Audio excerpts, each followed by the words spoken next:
little witch in every woman today. There's a little witch in every person today. Women had babies, the witches were there.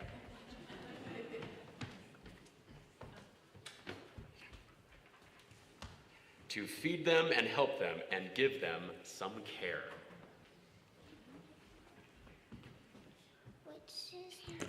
Witches knew stories of how life began.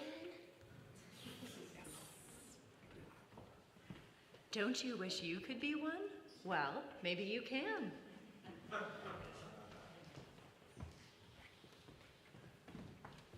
Who were the witches? Where did they come from? Maybe your great-great-grandmother was one. Witches were wise, strong women, they say.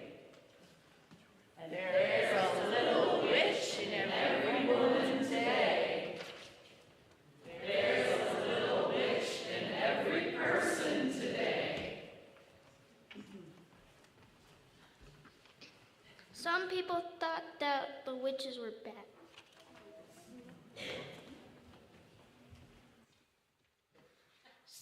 Some people were scared of the power they had. The power to heal and to help and to care isn't something to fear. It's a treasure to share. Who were the witches? Where did they come from? Maybe your great-great-grandmother was one. Witches were wise, strong women, they say. There's a little witch in every woman today. There's a little witch in every person today.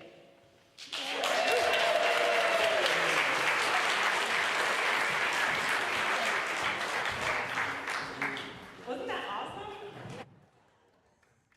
So there's a CD called Circle Round by Ann Hill and Starhawk that I just absolutely adore. That's one of the songs on it. So many other ones that are incredible and amazing if you're looking for something that's kid-friendly and also witch-themed and October perfect. As one of your resident witches, I just want to say that in the past, stories about women sometimes get told in a way that makes them seem scary, but it might be that they were powerful and that they had knowledge, and that sometimes we need to let go of versions of history that we've learned and be open to hearing a new version. Today, we start our Heritage Month. This is our theme for the month is Heritage, and I am going to be hosting a Day of Remembrance service that's based on pagan heritage practices from Europe. I have Irish ancestry, and so I'll be hosting that service. You can come and help remember the people that you have as part of your own history and heritage on that Sunday by bringing things to put on our altar up here and participating in the service. So I hope that you have a fantastic October and that you are willing to hear new stories, new histories. Please join us in singing our children out to their programming this morning.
knew there was something I was supposed to be doing right this moment.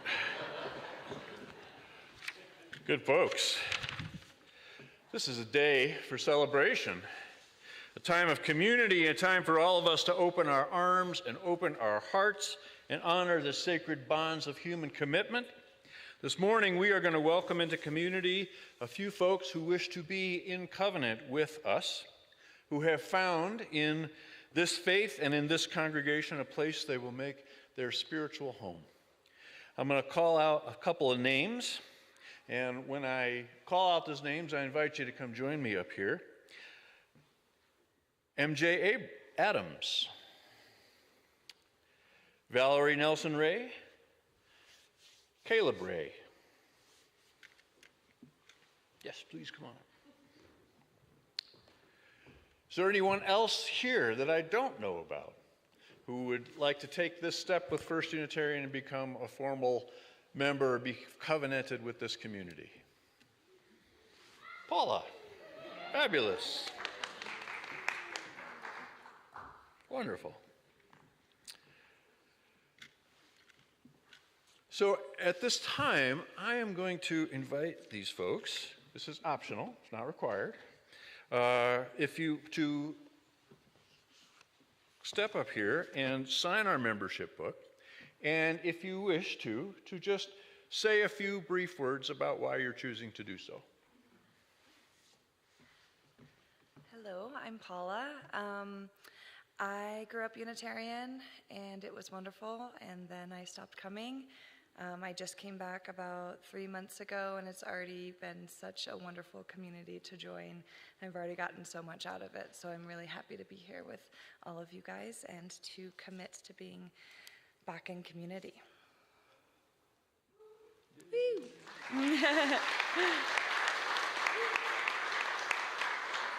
October 1st, 23. Hi, I'm MJ Adams. I'm delighted to be here today and signing the book. I wandered into Colorado about 6 months ago now and landed here largely because of my friends David and Julie, who go to this church also. And at first I thought it would be a temporary thing until I sort of got to know the area. I live up in Louisville, but the more I came here, the more I felt like this was home. And so I really appreciate being here and feeling like I am very much among friends every Sunday morning and an occasional Wednesday evening and occasional Saturday. So I feel like I'm in a good place. Thank you.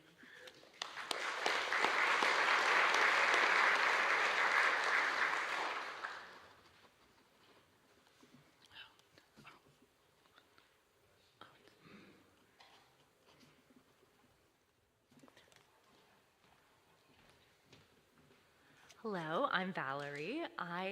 My husband Caleb and I and our daughter Sigrid started coming in February of this year, and we were looking for a community to join, particularly to raise our daughter with a large extended family like what this Unitarian Universalist community is. I came on a choir Sunday, and so naturally I was very enamored with the work that Brian and Lee and the rest of the chalice singers are doing. So I wanted to become a part of that, and then the more that we got to know, the more that we realized that we wanted to have it be more of a permanent community for us. So thank you all for being so wonderfully welcoming.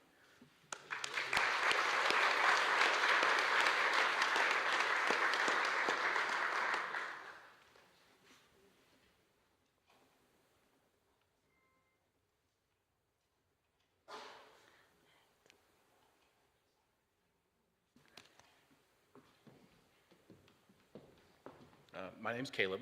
That was my wife, Valerie. We are joining. We really appreciate the strong sense of community. Also, Valerie really likes singing in choir, and I really like listening to Reverend Mike speak. So.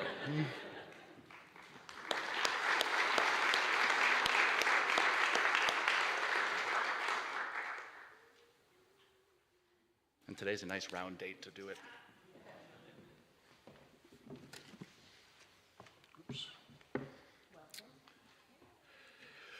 Good people of First Unitarian Denver, you have a job to do.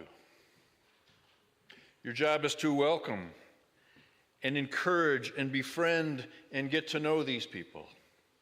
Invite them fully into this community in the way that only you can do.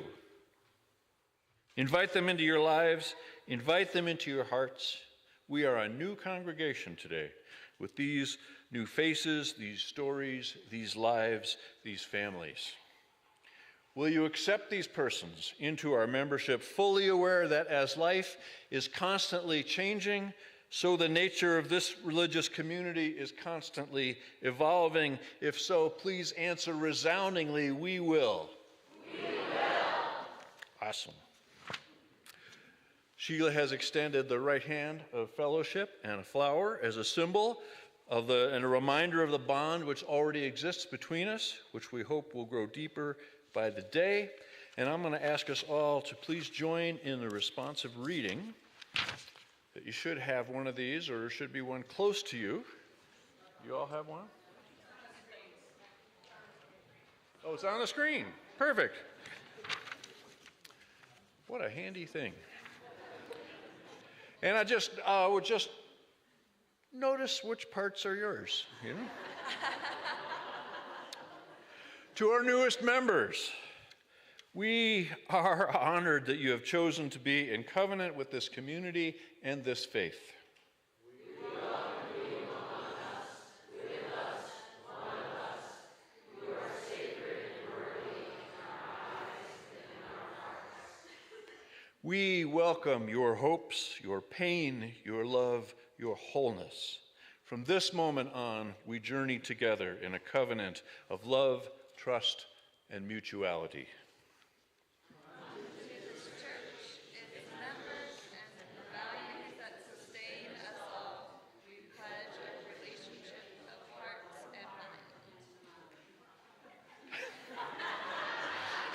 Joining hands and voices for justice and peace, we inspire lives of joy and spiritual integrity, growing an inclusive community of courage and caring. Yay!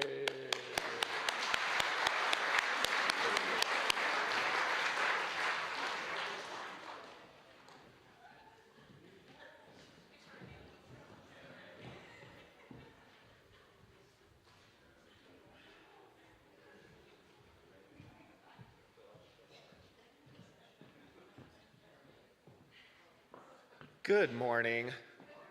I've crawled out from the sound booth this morning to introduce our Giving in Action recipient for today. Tina Proctor from the Giving in Action Committee asked me to do this as she is not able to be here this morning.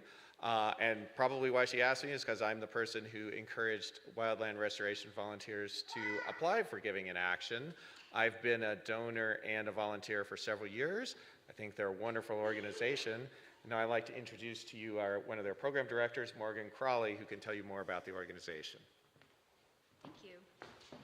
Thank you. You can hear me okay? I'm used to speaking to volunteers outdoors. I'm just yelling generally. So thank you, Greg. My name is Morgan Crowley. I'm a program manager with Wildlands Restoration Volunteers. It's a bit of a mouthful, so we generally just go by WRV. We are a nonprofit organization that has a mission to build a diverse community that heals the land. So our mission really is dual focused on community building and on healing the land, because we recognize that we're engaging volunteers in this work, and volunteers are so much more likely to come and want to participate in the enormous and ongoing work that is healing our landscapes if they can feel a sense of belonging in that community and in that space. In particular, in recent years, we've really had a focus on ensuring that our community is as diverse and inclusive as possible and as is representative of the communities where we do our work. So, creating that sense of belonging and is really important to our mission as an organization. I myself started as a volunteer many, many years ago in 2006, and I have to say I really appreciate the sense that you all in this congregation really reflect that, desire to build community and welcomeness. And so many people this morning as I was coming in welcomed me and pointed me out because I was a new face here, and I, as somebody who also identifies as a witch, I really appreciated that, and I never thought that I would be admitting that in a church, so thank you so much for creating that space. And we as an organization engage volunteers in our work, so we engage probably about 2,500 volunteers every year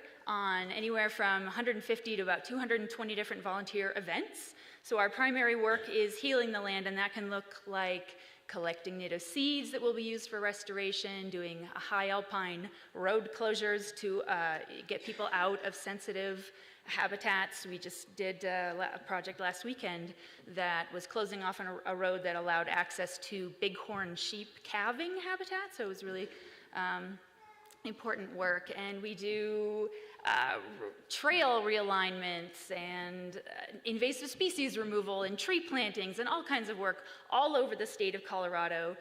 One of the ways we do that with a very small staff is by engaging those volunteers who are part of our community and empowering them to become leaders themselves, so that those volunteers are then placed in leadership roles on projects so that we can, engage 60, 70, or 100 volunteers on an event with only one staff person by having those trained volunteer leaders who go through our annual Wildlands University training in the spring to make sure that the work that we're doing is safe and fun for everybody, and that we're accomplishing our goals as an organization. So I think that's really all I have to say. I'm going to stick around as long as I can to speak with you if anyone has questions for me afterwards, but we really appreciate your support and welcome us here today.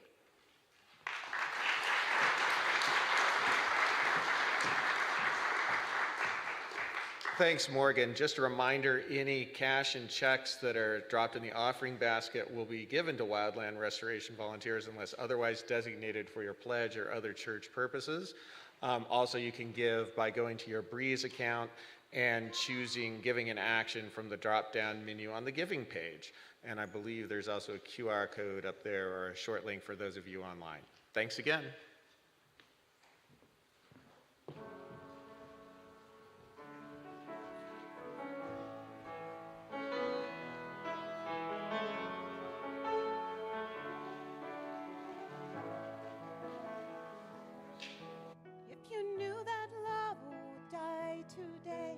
If you saw the face of God in love, would you change?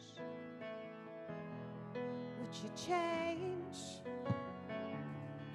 If you knew that love can break your heart, if you're down so low you cannot fall, would you change? Would you change? How bad, how good does it need to get? How many losses, how much regret? What chain reaction, what cause, what effect? Makes you turn around, makes you try to explain, makes you forgive and forget, makes you change, makes you change. If you knew that you would be alone, knowing right and being wrong, would you change? Would you change? If you knew that you would find the truth that brings the pain that can't be soothed, would you change? Would you change? How bad, how good does it need to get? How many losses, how much regret? What chain reaction, what cause, what effect? Makes you turn around, makes you try and explain, makes you forgive and forget, makes you change, you change?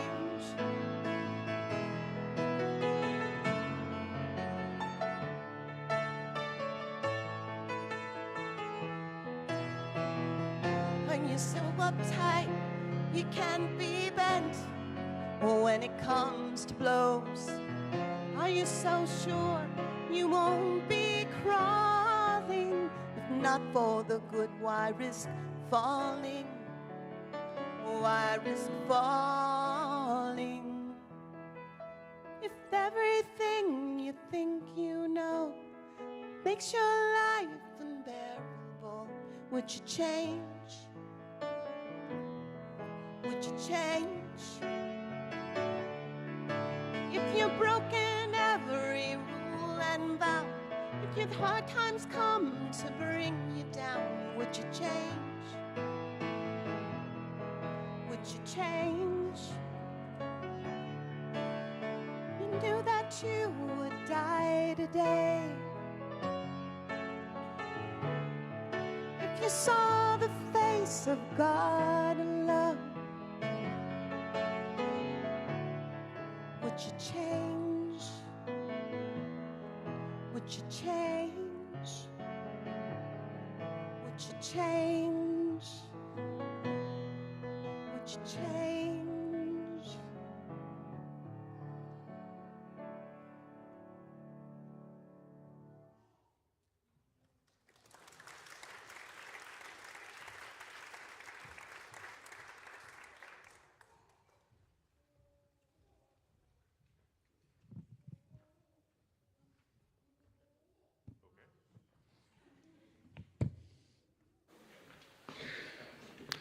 Thank you for your contributions to the Wildlife Restoration Fund. That, by the way, to me is not a distraction. That is a welcome addition to our community, the sound of children laughing or screeching. A few joys and concerns of our larger community I want to hold up. I want to congratulate Betsy Brainerd on her recent retirement.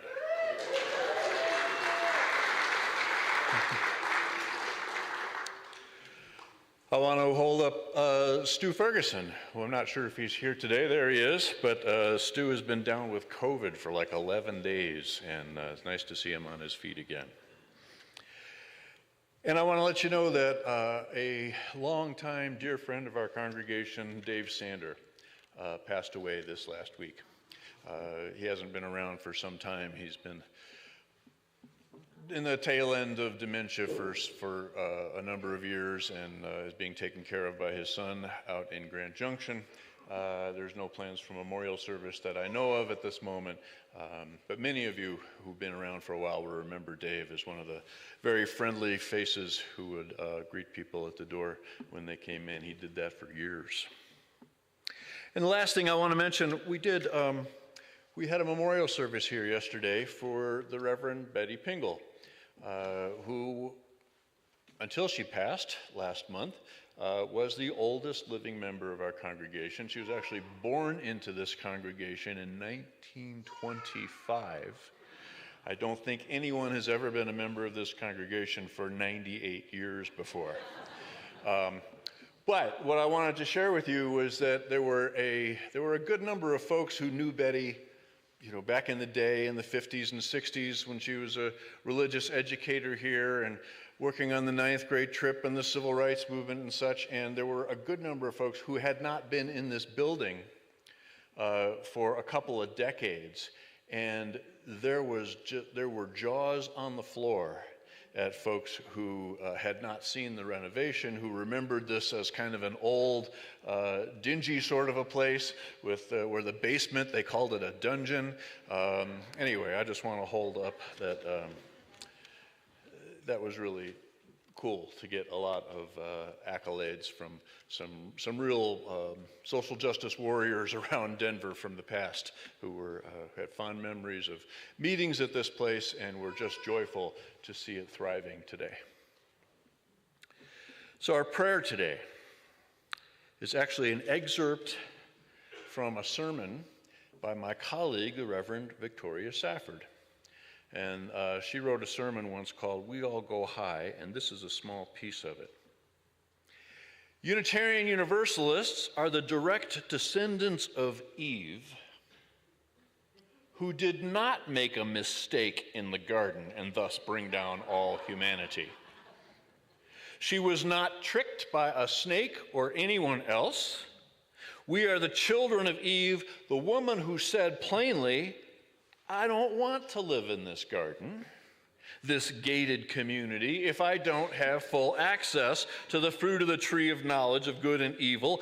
I am ravenous for wisdom and moral agency, and I'm ready to do the messy work of ethical discernment.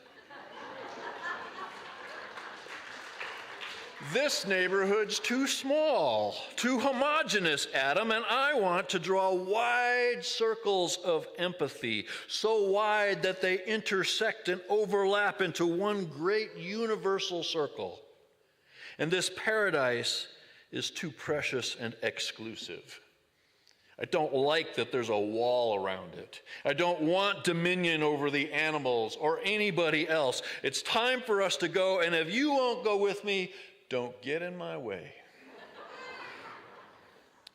That's our biblical heritage right there. We are called to the deepest, most radical compassion we can muster for ourselves, for one another, for everyone and everything within the widest circles we can draw, the widest ring of love we can imagine. Amen.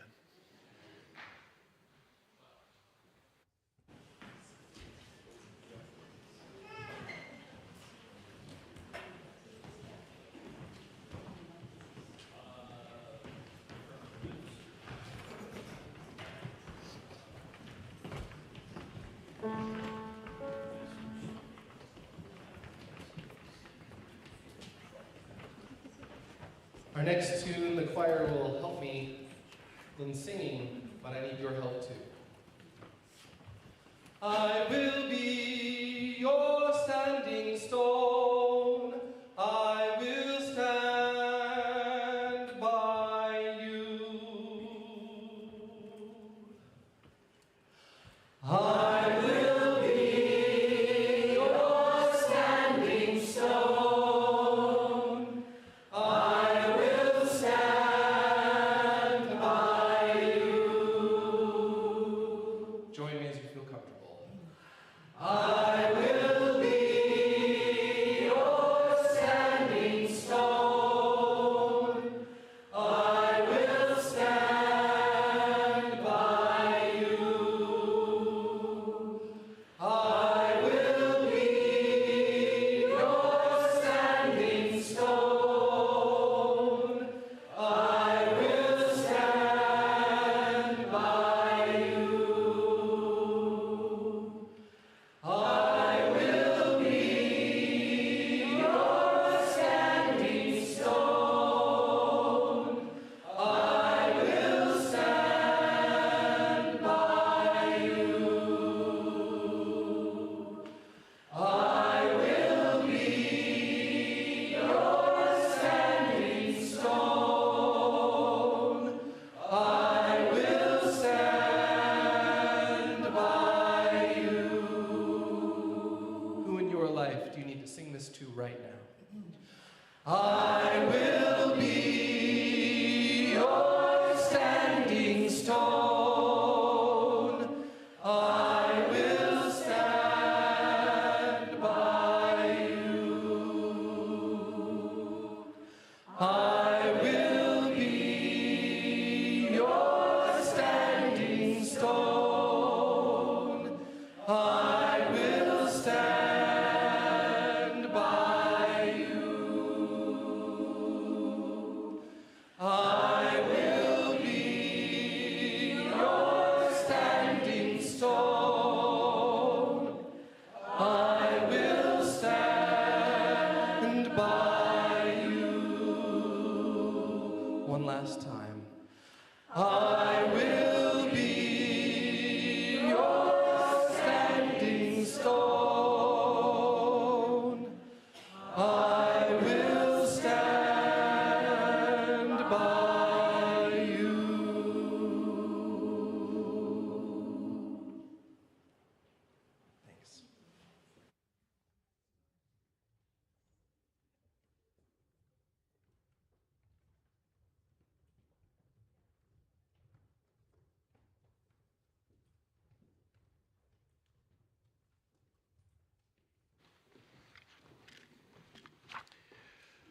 While the choir is recessing, we've been sitting for a while. I want to invite you, if you care to, if you need to just stand up and stretch your body for a moment.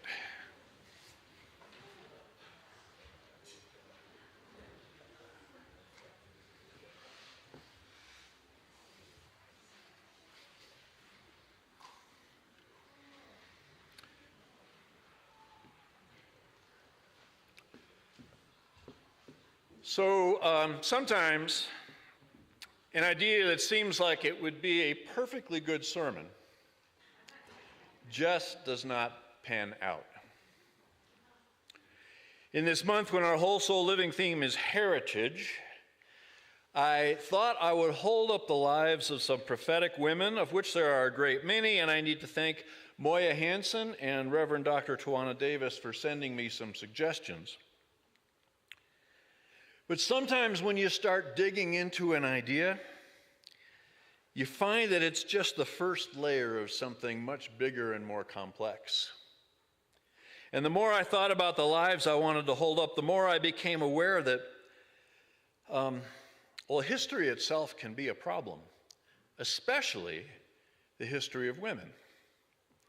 And that's because not only did these women live in a patriarchic world that was essentially hostile to their gifts and sometimes to their very lives, but 99% of that history was written by men from a male perspective, with a male agenda, with male biases for what should be included or excluded or recorded at all. A lot of women in this room are nodding their heads. So then I found myself writing about the recording and the interpretation of history, which led me into writing about patriarchy and how insidious it is and how it colors and infects both women and men, how it warps the lives of people, how it warps the history that we have all learned, and all of that is worthy of unpacking. But it wasn't the sermon I wanted to write today. Maybe another time.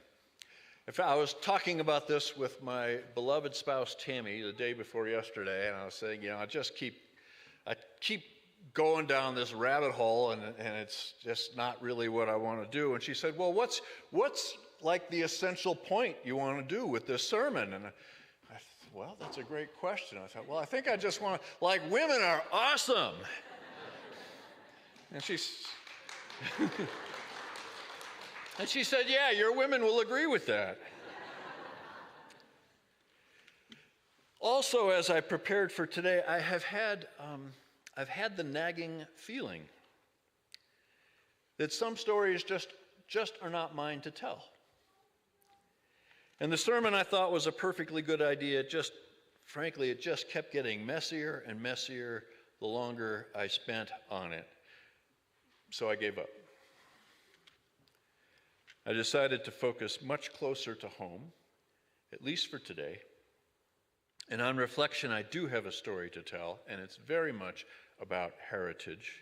And I've kept the title, Hero Starts with Her, for reasons I believe will become quite obvious. This story is about my mother, of blessed memory for 12 years now. Now, some of you know that I consider my mother to be one of the great spiritual teachers of my life. But you probably don't know the hard parts. The part almost everyone knew was that my mother took care of people. All my aging relatives, great aunts and great uncles and grandfathers and a distant cousin of hers, all of them moved into our house when they could no longer care for themselves. Usually what would happen is that they would get moved into my bedroom, and I would get moved out to our mostly heated back porch in Chicago, where I would stay for as long as Uncle Al or Aunt Lil or Grandpa DeWitt would stay with us. I was 8 years old when my great Aunt Lillian died in my bed, and I was back sleeping in it the next day. By the time I was 12, I had been to the memorial services of 5 people who had lived in our house for their final days or months. My mother took care of all of them, including my cousin Patsy, who had severe cerebral palsy and needed almost constant care. A couple times every year, my mother would bring Patsy to our house for a couple of weeks so that my Aunt Cecilia, that's my father's sister, and her other 8 children could get a break or take a vacation. And Patsy would stay with us. Patsy died at 13 years old. For these and many other selfless acts, my mother earned the admiration of pretty much everyone who knew her. The part most people didn't know was that in the late 1960s, our family was unraveling. I'm sure there were many precursors, but I was very young and mostly oblivious. My memory is that the unraveling began with the adolescence of my oldest sister, who ran away from home a couple of times when she was about 14. And like many women of her time, in the mid-60s, my mother discovered feminism, and for her, she discovered that through our Unitarian Universalist Church.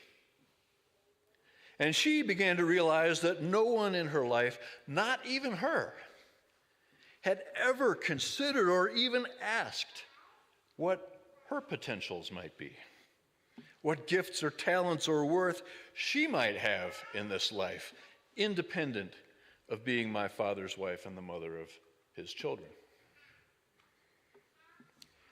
My guess estimate is that the marriage started to seriously deteriorate in the very late 1960s, early 1970s, but by the late 1970s, things at home were awful. I mean, like palpable, seething scorn and hatred between my parents. My 2 older sisters and I left as soon as we could, 2 of us before we even graduated high school. We hit the ground running. We scattered to the far reaches of the country. We never went back. There were some really difficult years after the divorce. My youngest sister had come when my mother was 43. And so my mother, in her mid-50s, suddenly became the single parent of yet another troubled adolescent. Only this time on her own, with no marketable job skills, forced to leave our modest but comfortable house in the city she had lived in all her life for a 3rd-floor apartment in a huge suburban complex. We called it the Beehive. Those years as she dealt with my younger sister and the cereal addictions and bailed my sister out over and over again, and in return got screamed at and stolen from. Those years strained the whole family, but they were devastating for my mother. Even before that time, my mother had a kind of an underlying sadness. You wouldn't notice it necessarily unless you knew her well. And sometimes that underlying sadness took steep dives into severe, and I mean severe, depression. All of us kids remember times when for 3, 4, 5 days at a time she would lock herself into a bedroom and not come out, not even to eat. How she could sort of just silently cry or be on the verge of tears like for weeks at a time. And I mean through everything, through errands and housework and meals and all the other chores of caring for 4 complicated kids. And some of that underlying sadness came into focus for me and my sisters just about 5 years ago. A bit after she'd passed, when my younger sister did a DNA test, and we found out we have a half-sister we never knew about. A year before my mother met my father in the early 1950s, she had a child out of wedlock and gave the child up for adoption. She never said a word about this to anyone, not even on her deathbed. We are positive even my father never knew.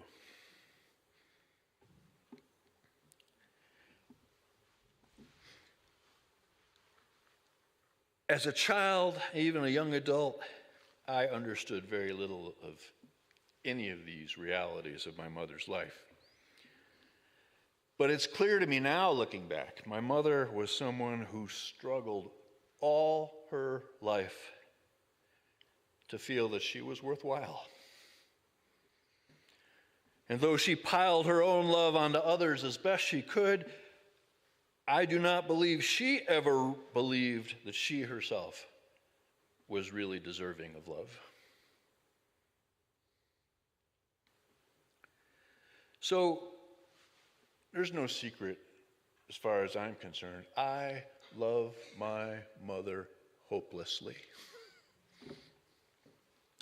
In her later years, I believe she was one of those very rare individuals who truly traveled through the dark night of the soul and came out the other side, who faced her own darkness and demons and despair, ultimately with great courage and dignity, and finally emerged into a kind of peace from my point of view that was palpable. In her last 10 years or so, she was one of those people that other people just felt drawn towards. If there was a room full of people, people would start gathering around my mom. She just had that kind of energy at the end. She had presence, you could feel it. She had that gift of really listening when you spoke to her, and a deep kind of dignity, much more evident than the depression had been during those difficult years after my father. And I've told this story before. On her 80th birthday, I asked her, so Mom, 80 years. The experience of 80 years, all that experience, what do you feel like you've learned? What wisdom would you pass on at this point in your life? And she said, oh boy. And she chuckled like she did. She was a chuckler. And then she said, I'm still learning the same lesson I've been learning my whole life. How to be nice to people even when they don't deserve it.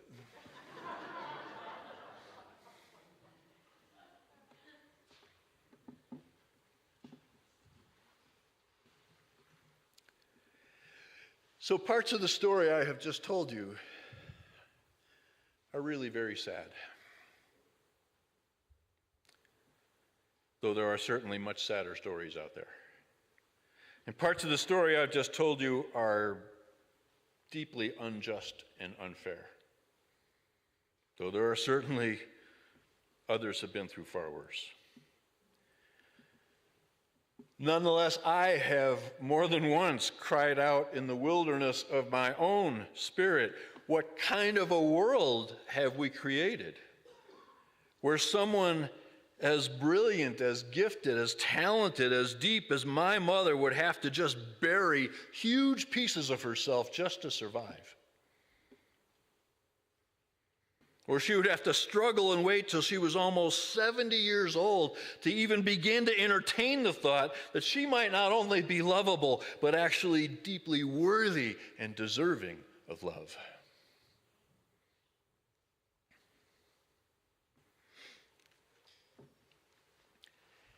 And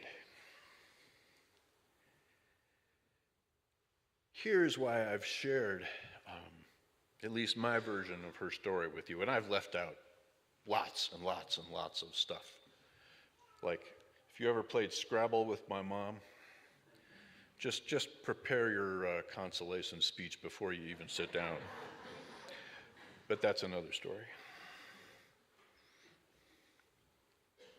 Here's why I've shared this with you. Although it's easy to see my mother's story as kind of sad in many ways,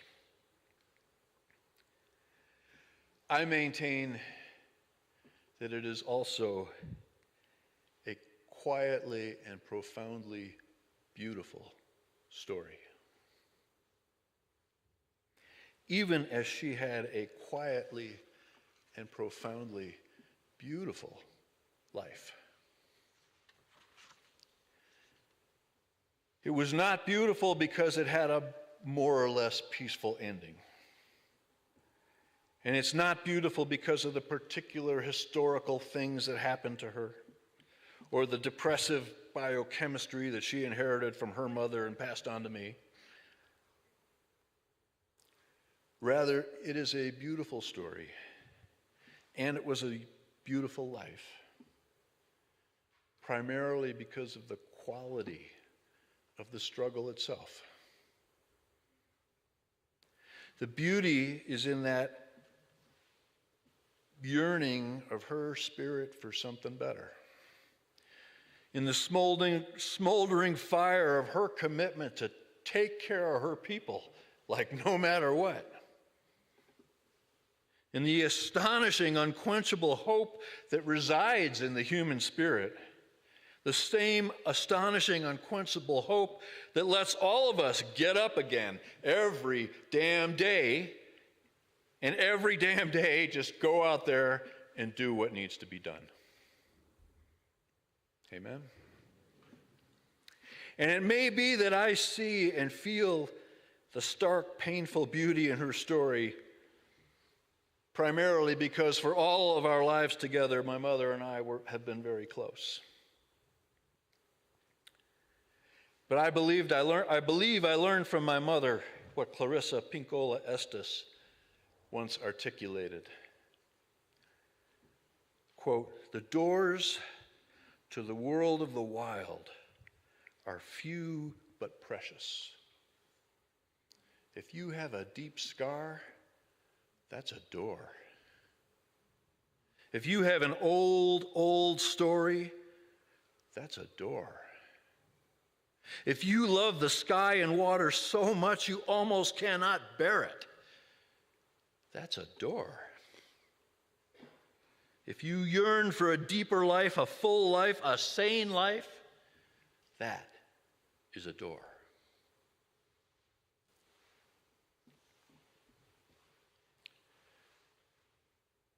So many things are beyond our control.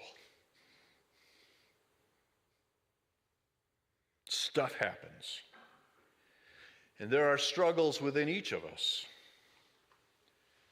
Struggles within our own souls that manifest themselves in ways we rarely, if ever, get to see clearly in the moment that they're happening.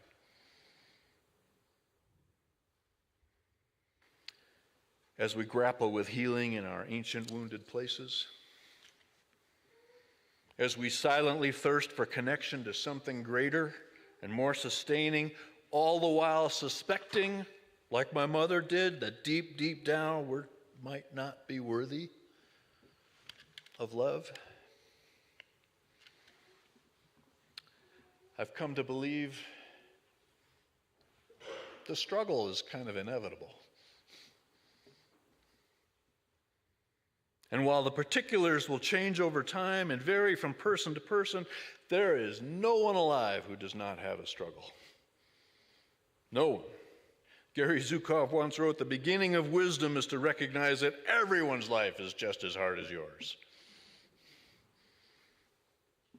And there is beauty in the struggle itself. And it's not dependent on any specific outcome. It is rather in the simple truth of our lives.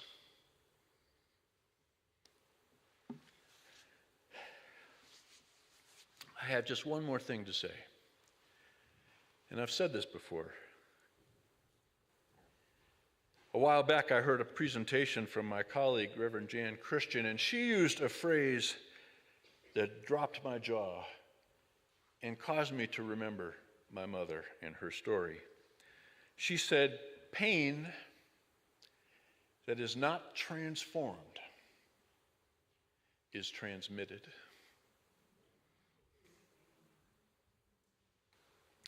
Pain that is not transformed is transmitted. And I think about my mother, who carried great pain, and which she definitely transmitted, despite her occasional ferocious determination not to. And I think about how so much of that pain somehow became transformed in her later years into something else. And I'm really not trying to hold up my mother as some kind of a saint, any more than a couple dozen other great souls that I have had the honor of being associated with in my lifetime and who have tolerated me. I am trying to say something truthful about our shared human condition and the hope for transformation, or at least for peace. The way forward is not through avoidance or denial or saccharine platitudes about the light of the world. The way forward is through and with and including our darkest searching for wholeness and acceptance and love. The way forward is finding some way, despite everything, to grow into loving the fight itself.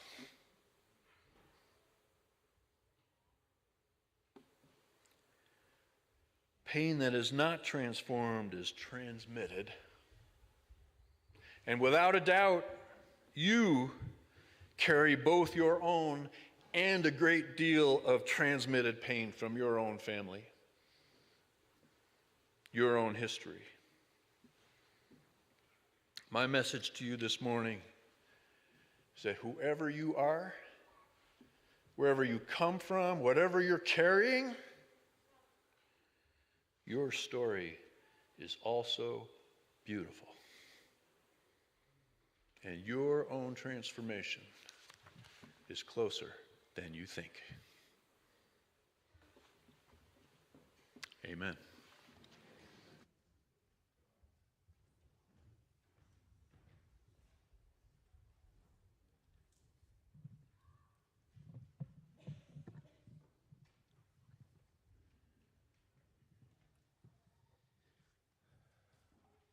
Would you please rise in body and spirit and join me in doing some singing? We're going to be singing Breaths. The words will be behind me, of course, on the screens, but you're also welcome to follow along with the music in the Teal hymnal, number 1001. Charlotte's going to be joining me. She's actually going to be singing the melody, and I'll be singing a harmony. And you're welcome to sing whichever part you like.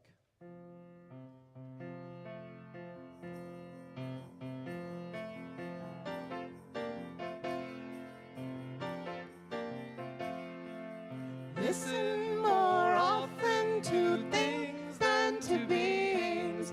Listen more often to things than to beings. 'Tis the ancestors' breath when the fire's voice is heard. 'Tis the ancestors' breath in the voice of the waters. Ah, whoosh, ah, whoosh.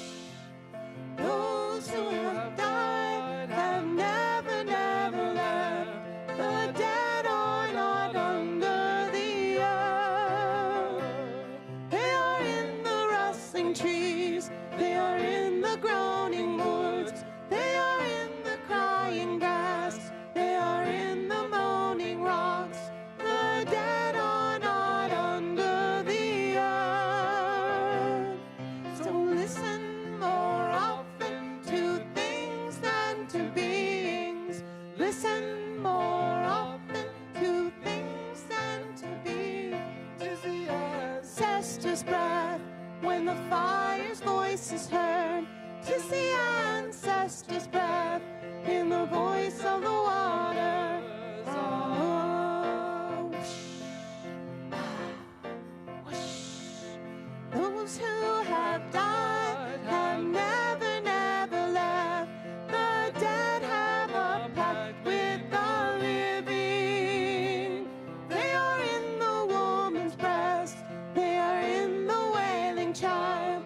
They are with the sinner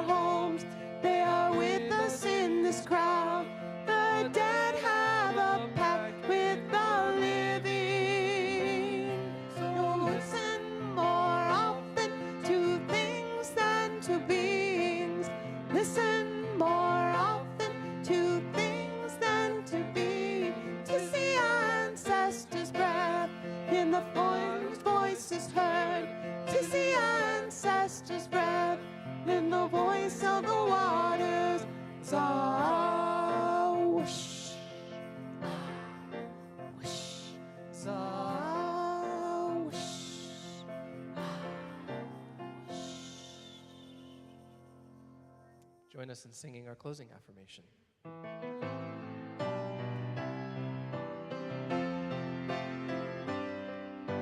Behind all our differences and beneath our diversity, there is a unity that makes us one, binds us forever together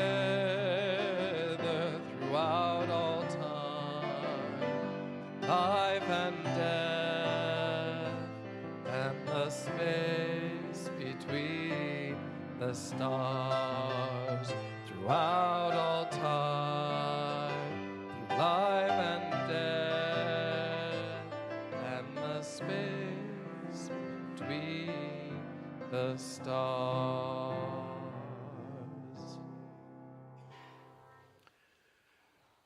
The benediction today is kind of a bookend to what I read during the pastoral prayer. This was written by Ansel Elkins. It's called Autobiography of Eve. Wearing nothing but snakeskin boots, I blazed a footpath, the first radical road out of that old kingdom toward a new unknown. When I came to those great flaming gates of burning gold, I stood alone in terror at the threshold between paradise and earth. And there I heard a mysterious echo, my own voice, singing to me from across the forbidden side. I shook awake, at once alive in a blaze of green fire. Let it be known, I did not fall from grace. I leapt to freedom.